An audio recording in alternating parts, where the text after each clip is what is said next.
दोस्तों, आज मैं आपको एक ऐसी जगह लिए चलता हूं जो हिसार से भादरा रोड पर स्थित है और उसका नाम है श्रीमुख सुहानी शहद फार्म। शहद फार्म में हमारा स्वागत अलग अलग प्रकार के शहद के स्वाद से किया गया। इस फार्म के मालिक श्री सुरेंद्र बेंदा जी ने हमें बड़े ही शानदार अंदाज में और फार्म की मिठास से अनोखे अंदाज में परिचय कराया। ये जो आपके सामने है ये अलग अलग प्रकार के शहद दिखा रहे हैं, जैसे बेरी का, अजवाइन का, शीशम का, सरसों का, मिक्स फूलों का।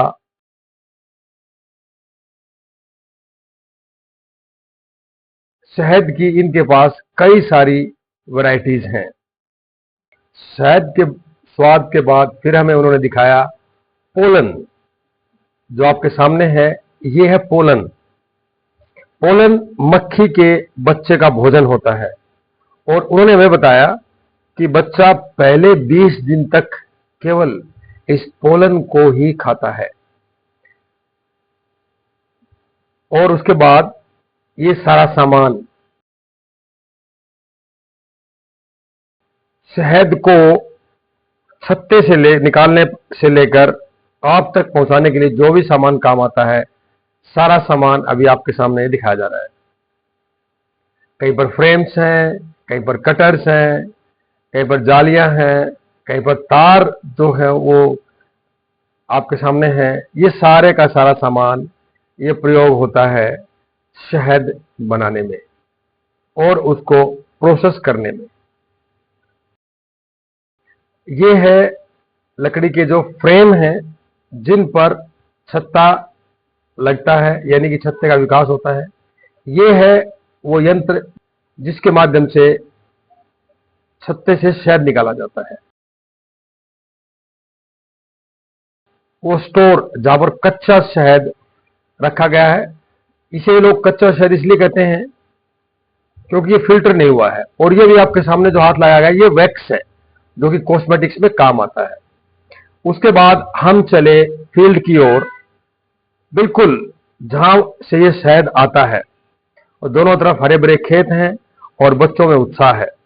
लीजिए, शहद की मालकिन से मिलने की तैयारी शुरू हो चुकी है। सुरक्षा कवच, क्योंकि मक्खियों को ये पता नहीं है कि भाई हम जो यहाँ आए हैं ये हम उनके दुश्मन नहीं है, हम उन्हें देखने आए हैं, लेकिन ये वो जानती नहीं है। हो सकता है वो हमें अपना दुश्मन मानकर अटैक ना कर दे, इसलिए हमें अपने बचाव के लिए ये तैयारी करनी पड़ती है।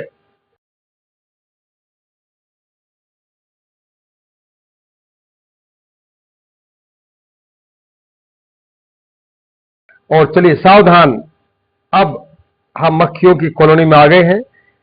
ये जो बॉक्स दिखाया जा रहा है इसमें फ्रेम लगे हैं और ये होल, ये जहां से मक्खियों का द्वार है, मक्खियां आती जाती हैं। कितने प्यारा सा एक नजारा है। मक्खियां बाहर आ रही हैं, कोई अंदर जा रहा है, बहुत अच्छा लगता है इन सबको देख करके। हर कॉलोनी में लगभग 8 से 10 फ्रेम लगे होते हैं। अब देखिए फ्रेम को कितना सावधानी पूर्वक निकाला जा रहा है। यहां पर हमें एक निर्देश दिया सुरेंद्र बेंदा जी ने कि भाई आपके हाथ पर अगर मक्खी बैठ जाए तो उसे झटके से मत हटाना, वो काटेगी नहीं आपको। देखिए किस तरह से मक्खियों का फ्रेम हमें दिखाया गया। फिर लाइव शहद निकालकर हमें बताया गया कि देखो बच्चों ने किस तरह से शहद को अपनी उंगली से छत्ते से निकाला है और वो टेस्ट कर रहे हैं। मतलब कि एकदम से फील्ड के अंदर शहद का अनुभव लिया जा रहा है। सभी को इसका अनुभव दिया गया। हम इसके लिए फार्म के जो मालिक हैं उसके आभारी हैं।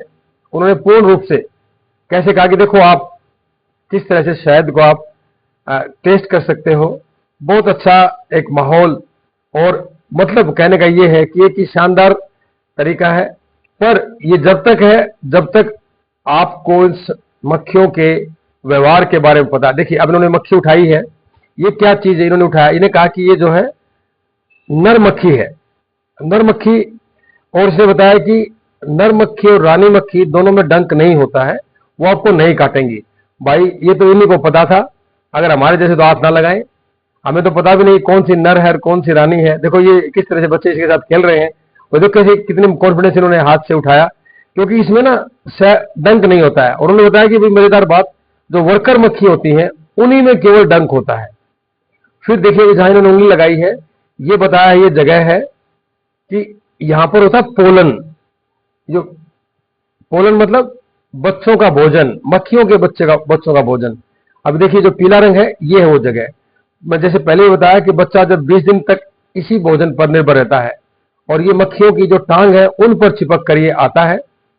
तो ये एक तरह से मक्खी पालन का जो तरीका है ये हमें पता होना चाहिए, और जब हम इसको जान लेते हैं तो हमारे लिए बहुत ही एक शानदार देखने का नजारा था। जी हमारे लिए तो एडवेंचर था ये, पर इनके लिए रोज का काम है। देखिए दूसरा फ्रेम उन्होंने हटाया, बड़े सावधानी पूर्वक फ्रेम को आपको हटाना होता है, क्योंकि फ्रेम के अंदर मक्खियां हैं, उनको अंदाजा नहीं होना चाहिए कि किसी प्रकार का उनके साथ उनको बाहर निकाला गया है। क्योंकि आप आराम से फ्रेम से इसे हटाएंगे तो मक्खियों को किसी बात का अंदाजा नहीं होगा, पर झटका आपको किसी तरह से नहीं देना है, क्योंकि कोई भी वाइब्रेशन होती है झटके से तो उसको वो पहचान जाती है और अपने ऊपर अटैक मानती है।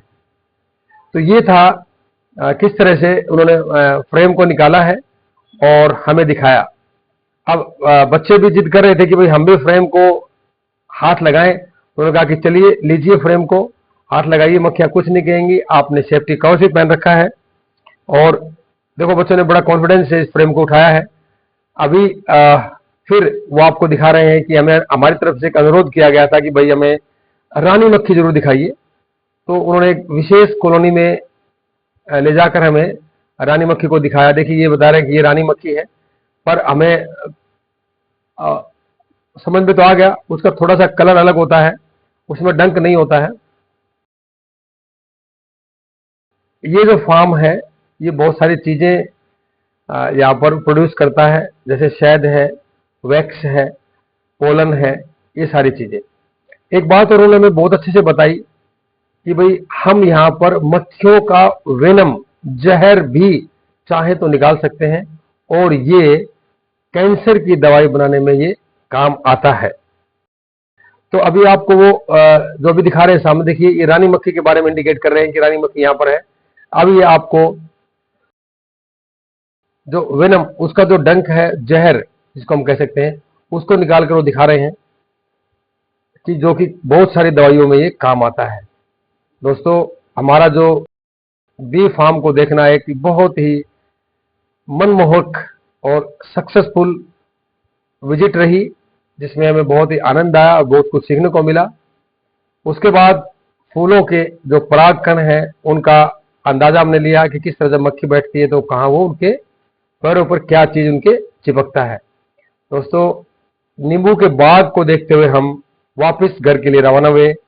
Thank you for watching this video.